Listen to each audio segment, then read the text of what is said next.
ঠান্ডায় গলা শুকিয়ে গেল আমার। সোনাই মা, শুনতে পাচ্ছিস? আমাকে একটু জল দিয়ে যা না মা।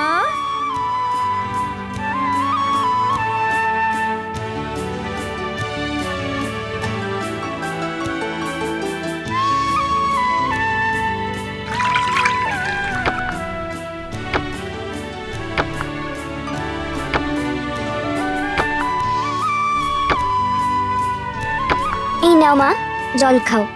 আহ, ছি ছি ছি, তুই নোংরা হাতে আমার জন্য জল ঢেলে নিয়ে আসলি রূপাই? হ্যাঁ, আমি হাত মুছে নিয়েছি মা। এই খবরদার খবরদার বলছি, ছোটবেলা থেকে তোকে নিজের মেয়ের মতন মানুষ করেছি বলে একেবারে মাথায় উঠেছিস একেবারে। তোকে মেয়ে বলে ডাকি বলে ভাবিস তুই যা ইচ্ছে তাই করবি। হ্যাঁ, আর আমি সব মেনে নেব? কখনোই না, কখনোই না, কখনোই না। ছ্যা ছ্যা ছ্যা ছ্যা ছ্যা ছ্যা। সোনাই ঘুমোচ্ছে দেখে আমি তোমার জন্য জল ঢেলে। এই দরকার নেই জল, আমি খাবো না।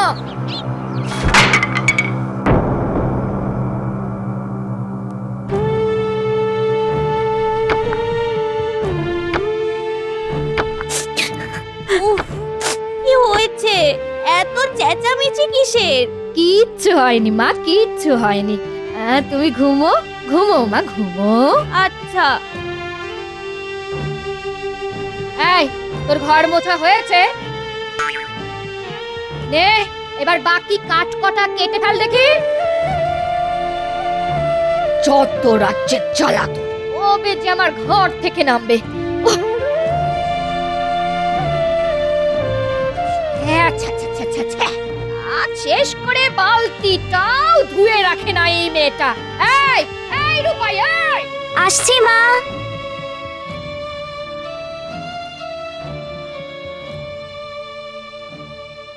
বলি, এটা কি আমি ধুয়ে রাখবো?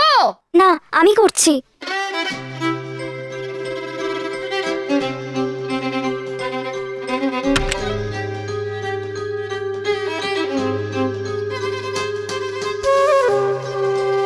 ও, আর পারা যায় না মেয়েটাকে নিয়ে, দূর।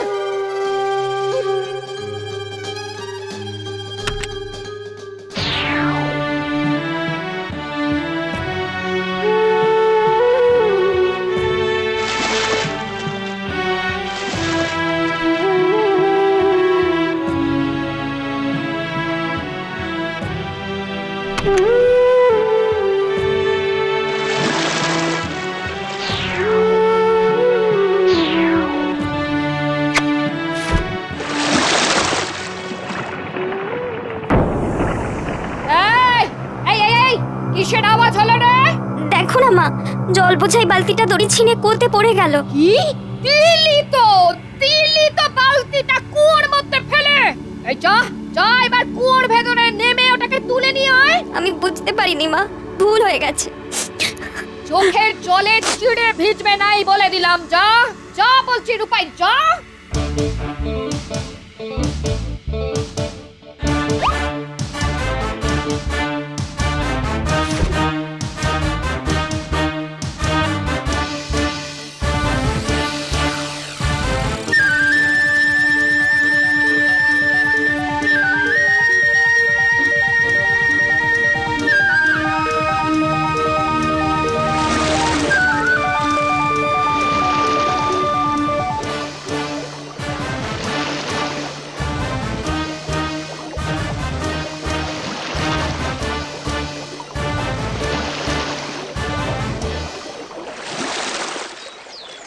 ও মা, কি সুন্দর এই জায়গাটা,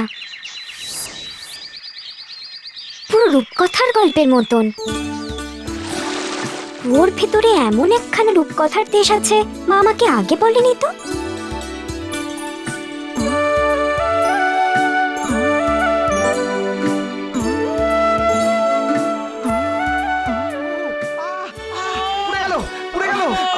চুল্লি থেকে তুলে নাও, না হলে আমরা পুড়ে যাব। তুলে নাও, তুলে নাও আমাদের, তুলে নাও।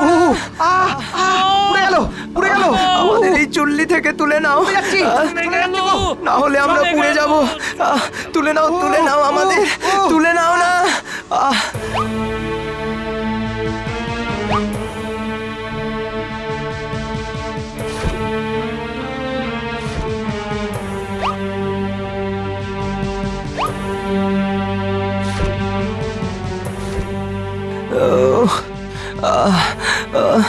ধন্যবাদ মেয়ে।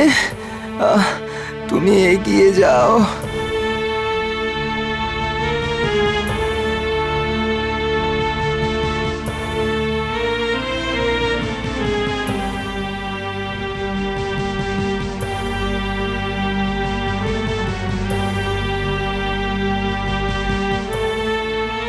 এই শোনো মেয়ে, পাকা ফলের ভারে আমার খুব কষ্ট হচ্ছে, খুব। গাছ থেকে পাকা ফলগুলো পেড়ে আমাকে একটু হালকা করে দিলে আমার খুব উপকার হতো। তুমি একদম চিন্তা করো না আপেল গাছ, আমি এক্ষুনি গাছ থেকে পাকা ফলগুলো পেড়ে তোমাকে হালকা করে দিচ্ছি।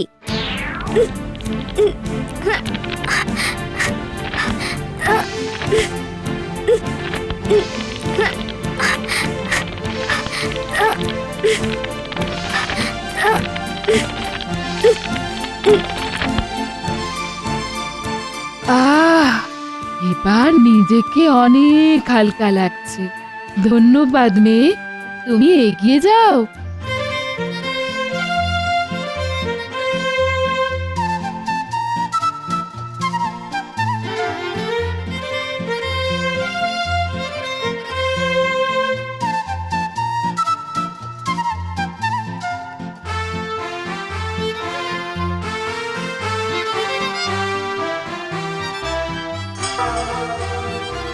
ভয় পেও না মেয়ে, এসো, কাছে এসো, আমি তোমার কোনো ক্ষতি করব না। এসো। সত্যি তো? হ্যাঁ মা, সত্যি। আমার মা আমাকে কুয়ো থেকে বালতি তুলে আনতে বলেছিল, তাই তো আমি কুয়োতে নেমেছিলাম। তারপর কি করে যে এখানে চলে এলাম। বুঝেছি, এসে যখন পড়েছো তখন তো একটা থাকার জায়গা খুঁজে বার করতে হবে তোমায়। তুমি চাইলে আমার বাড়িতে থেকে যেতে পারো, কিন্তু তার জন্য তোমাকে আমার ঘরের সব কাজ করতে হবে যে। আমি ঘরের কাজ সব পারি বুড়িমা। বেশ বেশ, তবে ভেতরে চলো, এসো।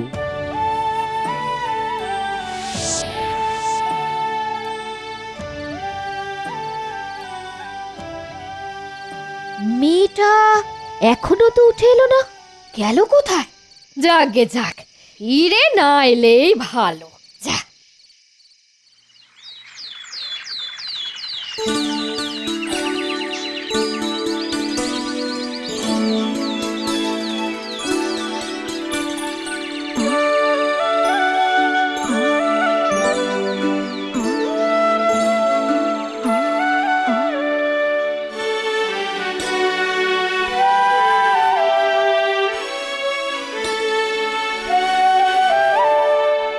এ নাও বুড়িমা, তোমার জন্য গরম গরম খাবার এনেছি।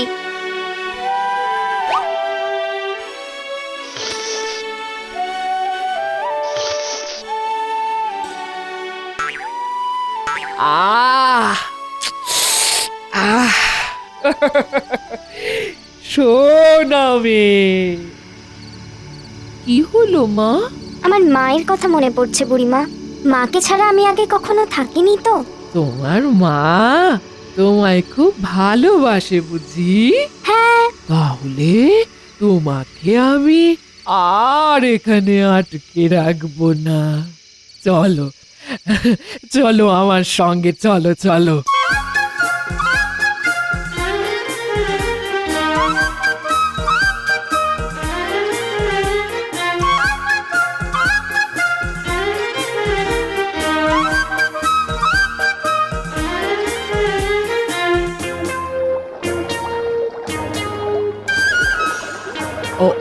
ওই যে ঝর্ণা দেখতে পাচ্ছ, যাও গিয়ে ওই ঝর্ণার নিচে দাঁড়াও।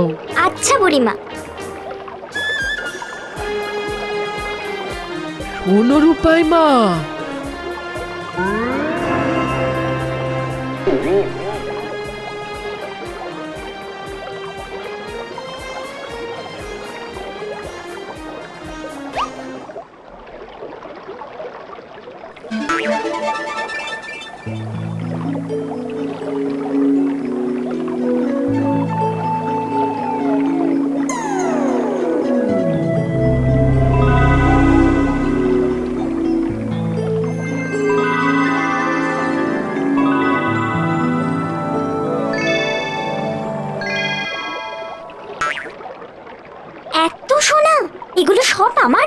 হ্যাঁ,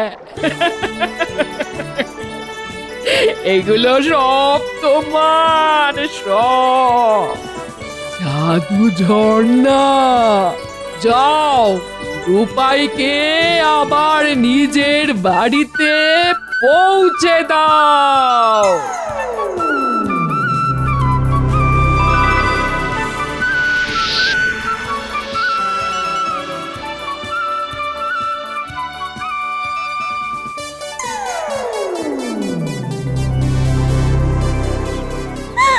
এ কি রূপাই?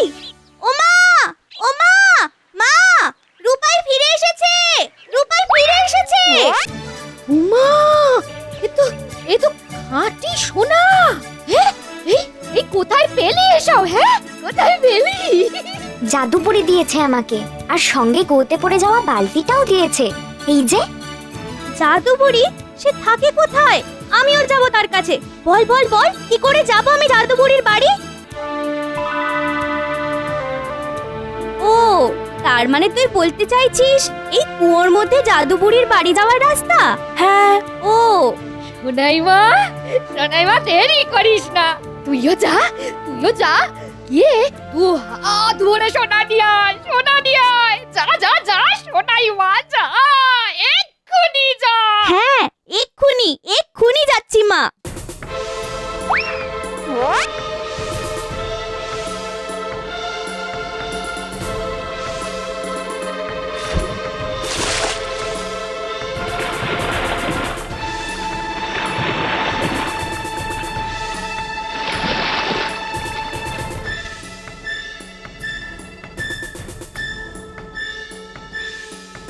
কোথায় সোনা?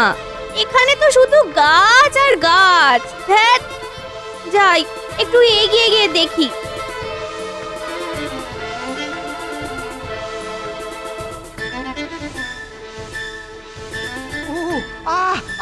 পুড়ে গেল, পুড়ে গেল। আমাদের এই চুল্লি থেকে তুলে নাও, না হলে আমরা পুড়ে যাব। তুলে নাও আমাদের, তুলে নাও না। না না না না না, তোমাদের চুল্লি থেকে তুলতে গিয়ে যদি আমার হাত পুড়ে যায়, তখন আমি দু হাত ভরে সোনা নিয়ে যেতে পারবো না। তার চেয়ে ভালো তোমরা পুড়েই যাও।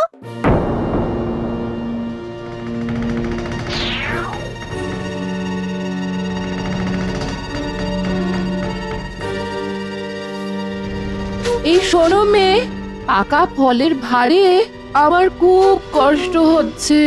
গাছ থেকে পাকা ফলগুলো পেড়ে আমাকে একটু হালকা করে দিলে আমার খুব উপকার হতো।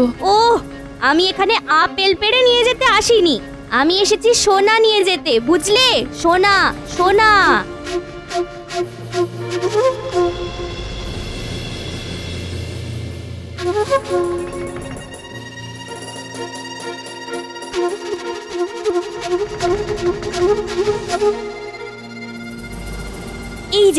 এই যে বুড়িমা, আমার গা ভরে সোনা দাও।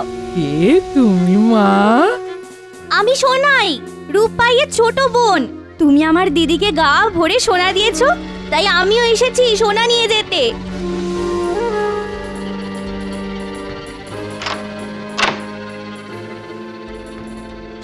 তোমার দিদি যে ঘরের কাজে আমাকে অনেক সাহায্য করেছে, তুমিও করে দাও। আমি ঘরের কাজ করতে পারি না, তুমি আমাকে সোনা দিয়ে দাও, আমি বাড়ি চলে যাই।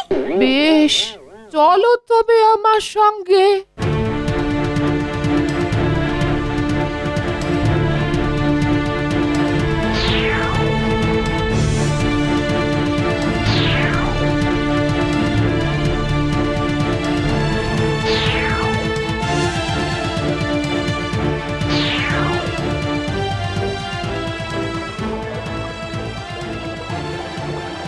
যাও, এবার গিয়ে ওই ঝর্ণার নিচে দাঁড়াও।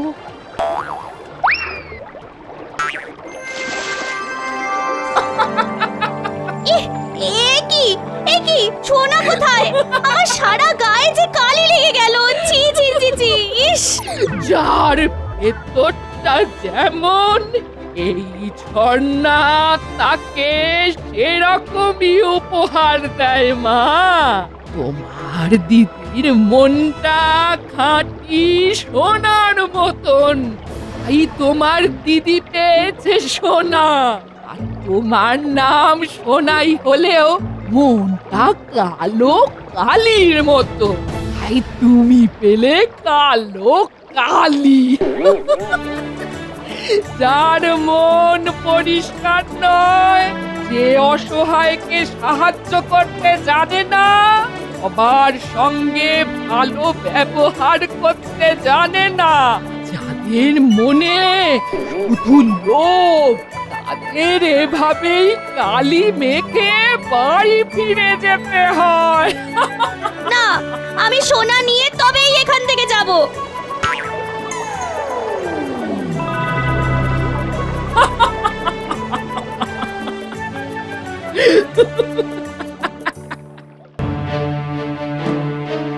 অনেক দিন আগে এক দেশে এক প্রজাবৎসল রাজা ছিলেন।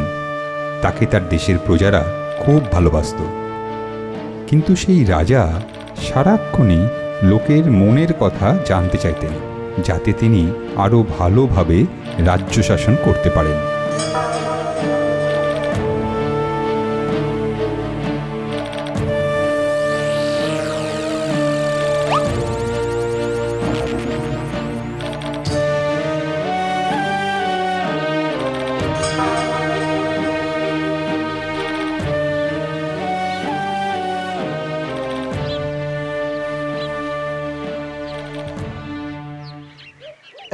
প্রণাম মহারাজ। তোমরা কি বিষয়ে কথা বলছিলে শুনি? না না না না মহারাজ, বিশেষ কিছু নয় মহারাজ, আমরা তো এমনি নিজেদের মধ্যে কথা বলছিলাম। তাহলে আমাকে হেঁটে আসতে দেখেই তোমরা নিজেদের মধ্যে কথা বলা বন্ধ করে দিলে কেন? তোমরা কি আমার সম্পর্কে কিছু আলোচনা করছিলে? আগে না না মহারাজ, আমরা তো আলোচনা করছিলাম এইবারেই গরমটা আগের বারের তুলনায় একটু বেশি পড়েছে। কি জানি, হবে হয়তো।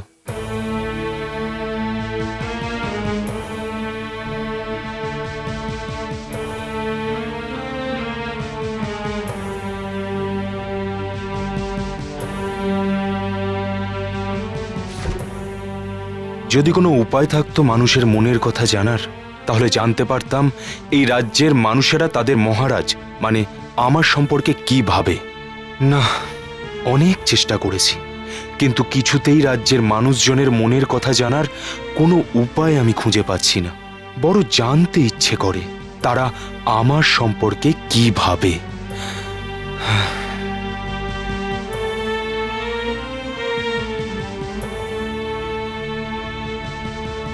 মহারাজ, এই নিন, আপনার জন্য গরম দুধ নিয়ে এসেছি। তাড়াতাড়ি খেয়ে নিন মহারাজ, না হলে ঠান্ডা হয়ে যাবে যে। রানীর মনের কথাও তো আমার জানতে ভারী ইচ্ছে করে। আচ্ছা আচ্ছা, রানী আমার সম্পর্কে তার মনে মনে কি ভাবে? কি হলো, অমন হাঁ করে কি দেখছেন মহারাজ?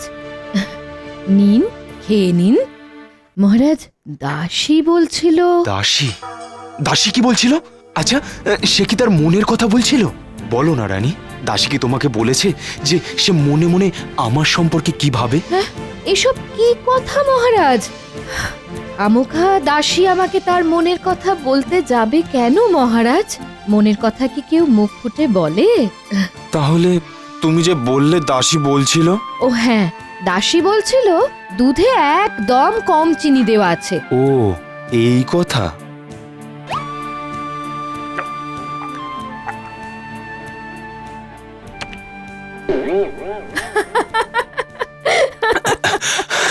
আপনার আপনার গোঁফ সাদা মহারাজ, আপনি বুড়ো হয়ে গেছেন। আপনাকে তো চেনাই যাচ্ছে না। ঠিক ঠিক বলেছ রানী।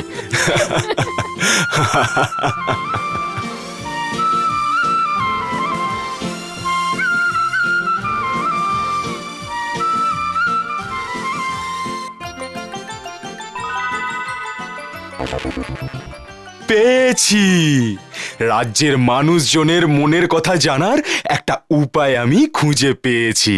আমি যদি ছদ্মবেশ ধরি তাহলে কেউ আমাকে চিনতে পারবে না, আর আমিও জানতে পারবো রাজ্যের মানুষেরা আমার সম্পর্কে কি ভাবে।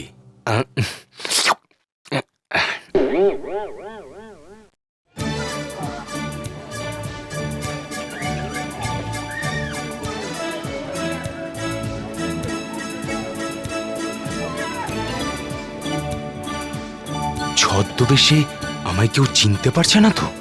না না, মনে হয় পারছে না। আমাকে চিনতে পারলে এতক্ষণে মহারাজ মহারাজ বলে আমাকে সবাই ঘিরে ধরতো। তুমি তাহলে একবার মহারাজের কাছে যাও ভাই, মহারাজকে গিয়ে নিজের সমস্যার কথাটা বলো। ঠিক বলেছ, মহারাজ চাইলেই আমার 1 মাসের খাজনা মুকুব করে দিতে পারেন। কিন্তু দাঁড়াও দাঁড়াও দাঁড়াও, ওই দেখো ভাই, লোকটা দাঁড়িয়ে আমাদের কথা শুনছে। ঠিক বলেছ ভাই, চলো চলো, বাকি কথা বাড়ি গিয়ে বলবো। যা, এইভাবে তো আমি কারুর মনের কথাই জানতে পারবো না। ছদ্মবেশ ধরেও কোনো কাজের কাজ হলো না।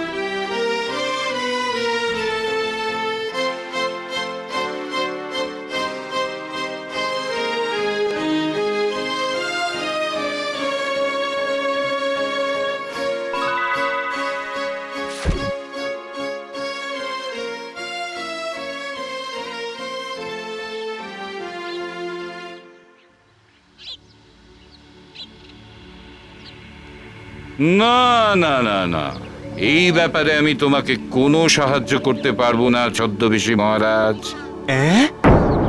আপনি আমাকে চিনতে পেরে গেছেন সাধু বাবা? হ্যাঁ, পেরেছি, এবং এটাও জানি তুমি আমার কাছে কি জন্য এসেছো। তার মানে আপনি মানুষের মনের কথা জানতে পারেন? আপনি তো সর্বজ্ঞ, একমাত্র আপনিই পারেন আমাকে সাহায্য করতে।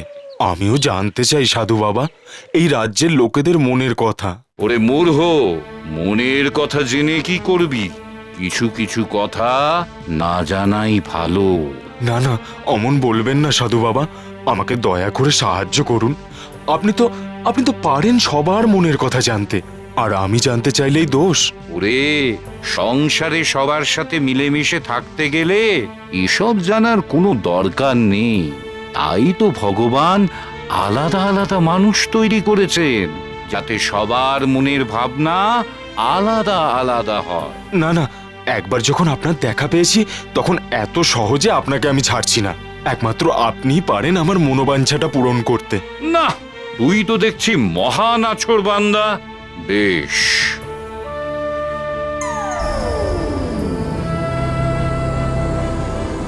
ধর, এটা হলো জাদুর কম্বল। এই কম্বলটা গায়ে চাপালে তুই অদৃশ্য হয়ে যাবি, তার ফলে তোকে আর কেউ দেখতে পাবে না। বুঝেছি সাধু বাবা, অদৃশ্য হয়ে এবার আমি খুব সহজেই সবার মনের কথা জেনে ফেলতে পারবো।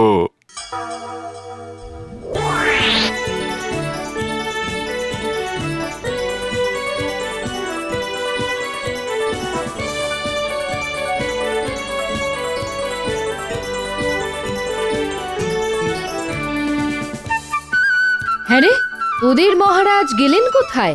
জানি না রানীমা, একটু আগে দেখে এলাম মহারাজের ঘর ফাঁকা, উনি ঘরে নেই।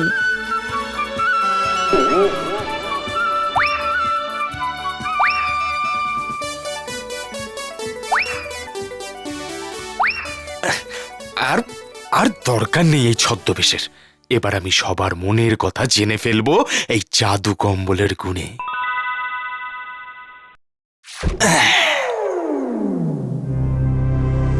হ্যাঁ, বাবা বাবা বাবা, আয়নার সামনে দাঁড়িয়ে আছি, অথচ আয়নায় আমার প্রতিচ্ছবি নেই। চাই এবার তাহলে গিয়ে শুনে আসি সবার মনের কথা।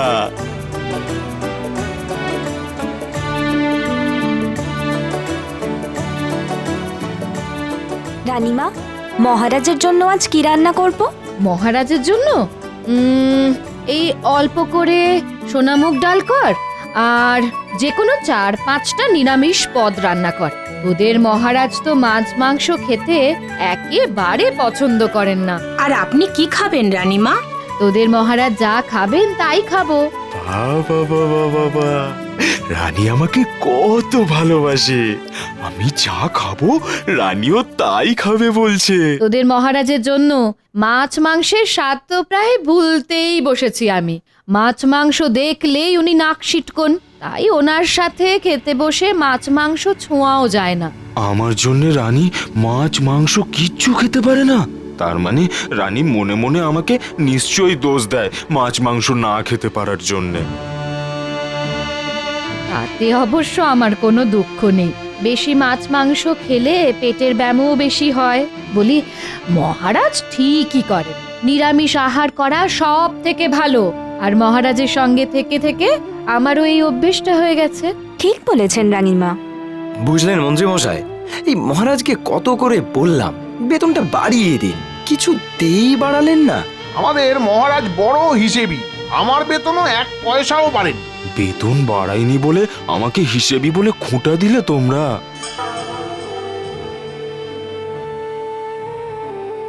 মহারাজ নাকি খুব তাড়াতাড়ি রাজ্যের বিভিন্ন জায়গায় পুকুর কাটার কাজে হাত দেবে, যাতে এই গরমে রাজ্যের কারুর জলের কষ্ট না হয়। তাই তো উনি আমাদের বেতন না বাড়িয়ে রাজকোষে একটু একটু করে পয়সা জমাচ্ছেন। তাই বুঝি? এ তো ভালো কথা। রাজ্যে আরো পুকুর কাটা হলে গরমকালে লোকের খাওয়ার জল নিয়ে আর কোনো চিন্তাই থাকবে না। পুকুর কাটার কাজ শেষ হলে মহারাজ আমাদের বেতন আবার বাড়িয়ে দেবে, ও নিয়ে তুমি চিন্তা করো না। আমি আজই মহারাজের কাছে যাব, গিয়ে নিজের সমস্যার কথাটা ওনাকে বলবো। মহারাজ তোমার খাজনা মুকুব করে দিলেও সেই খাজনার টাকা ঠিক তোমার কাছ থেকে উসুল করে নেবেন, দেখে নিও। আমার প্রজারা মনে মনে তাহলে এই ভাবে? আমি মহারাজকে খুব ভালো করে চিনি। একবার আমিও গেছিলাম মহারাজকে নিজের বিপদের কথা বলতে। তা বিপদের কথা শুনে মহারাজ কি বললেন? আমার কথা শুনে মহারাজ আমার হাতে কিছু টাকা দিয়ে বললেন নতুন করে কাজ শুরু করতে, আর বললেন দিনরাত পরিশ্রম করে অনেক ফসল ফলাও, তারপর 2 মাসের খাজনা একবারে দিয়ে দিও। তাই বুঝি? আমাদের মহারাজ কত ভালো। না, আমি আগেই ভালো ছিলাম। সাধু বাবা, আপনি ঠিকই বলেছিলেন। সংসারে সবার সাথে মিলেমিশে থাকতে গেলে সকলের মনের সব কথা জানার কোনো প্রয়োজন নেই, তাতে না নিজেরই কষ্ট বাড়ে। আগে তো সবাই নিজের মনে কিছু না কিছু ভাবতো, কিন্তু সে ভাবনাটা আমার অজানা ছিল, তাই আমার মনেও কোনো কষ্ট ছিল না। না, চাই না, আমার এই জাদুর কম্বল চাই না। রাজা বুঝতে পারলেন লোকের মনের কথা জানলে নিজের কষ্ট বাড়ে বই কমে না। তার থেকে নিজের বিচার বিবেচনা অনুযায়ী রাজ্য শাসন করাই ভালো। এরপর থেকে রাজা আর কোনোদিনও লোকেদের মনের কথা জানতে চাননি।